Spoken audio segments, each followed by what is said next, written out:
அனைவருக்கும் வணக்கம். நான் அட்வொகேட் ராமச்சந்திரன். இன்று ரிட்டர்ன் ஆஃப் ப்ராப்பர்ட்டி இதை பற்றி பார்க்க போகிறோம். கோயம்புத்தூர்லேருந்து ஒரு சப்ஸ்கிரைபர் ஒரு டவுட் கேட்டிருந்தாங்க. அவங்களுக்காக இந்த பதிவு. அதாவது இப்போ நம்ம வாகனம் இங்கே இருக்குது. இந்த வாகனத்தில் ஒரு குற்ற செயலில் ஈடுபடுறாங்கன்னு வச்சுக்கிங்களா. அதாவது நம்ம பேரில் தான் இந்த ஆர்சி புக் இருக்குது, ரிஜிஸ்டர் ஆஃப் சர்டிஃபிகேட்டு நம்ம பேரில் இருக்குது ஆர்சி புக்கு. நம்ம ஒரு குற்றம் பண்ணுறோம். இந்த வாகனத்தில் அரிசி கடத்தலோ மதுபான கடத்தலோ வேறு ஏதோ கடத்தல் பண்ணுறோம். போலீஸார் அதை பிடிச்சு அதை வழக்கு பதிவில் எஃப்ஐஆர்லேயும் அந்த வாகனத்தை சேர்த்துடுறாங்க.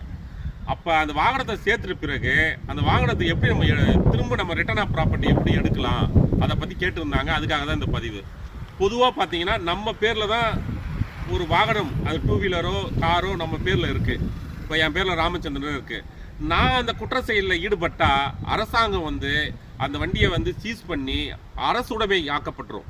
அதாவது அரசுக்கு சொந்தமானதும் ஆக்கப்பட்டுரும். இது இப்போ என் பேரில் இருக்குது. நீங்கள் என் வண்டி எடுத்துகிட்டு போயிட்டு உடம்பு சரியில்லை ஹாஸ்பிட்டலுக்கு போகிறேன்னு சொல்லிட்டு நீங்கள் ஒரு தப்பு பண்ணிட்டீங்கன்னு அப்படி இருந்தால் நான் போய் நீதிமன்றத்தில் ரிட்டர்ன் ஆஃப் ப்ராப்பர்ட்டி போட்டு இவர் இந்த குற்றவாளி ஆர்சி புக்கெலாம் என்னோட வண்டி தான், ஹாஸ்பிட்டலேருந்து என் வண்டி கடை வாங்கிட்டு போனார், இது பேர் குற்றம் பண்ணிட்டாரு, அதனால் எனக்கு என்னுடைய வண்டியை என்கிட்ட ஒப்படைக்கணும்னு சொல்லிட்டு நீதிமன்றத்தில் தாக்கல் செய்யப்படுதான் ரிட்டர்ன் ஆஃப் ப்ராப்பர்ட்டி.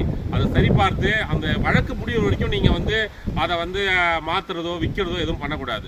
அப்போ நம்மக்கிட்ட கொடுத்துருவாங்க வண்டியை. அதாவது என்ன தெரிஞ்சுக்க போகிறீங்கன்னா உங்கள் வாகனம் உங்கள் பேர்லேயே நீங்கள் குற்றம் செஞ்சால் அரசுடைமையாக்கப்பட்டுரும் அந்த வண்டி. அதுவே நம்ம பேர்லேருந்து வேற ஒருத்தவங்க எடுத்துகிட்டு போய் குற்றம் பண்ணாங்கன்னா அதை நம்ம நீதிமன்றத்தில் வாங்கலாம். இதை தெரிஞ்சுங்க. நன்றி, வணக்கம். நம்ம சேனலை சப்ஸ்கிரைப் பண்ணணும்னா பண்ணுங்கள். நன்றி, வணக்கம். ஒரு குற்றம் பண்ணி நீங்கள் அரசுடைமை ஆக்கப்பட்டுருது, உங்கள் வாகனம் அரசுடைமை ஆக்கப்பட்டுருச்சு. அப்போ அந்த வாகனத்தை நம்ம மறுபடியும் எப்படி எடுக்கணும்னா அந்த அரசாங்கம் ஒரு குறிப்பிட்ட நாளில் ஏலம் விடுவாங்க.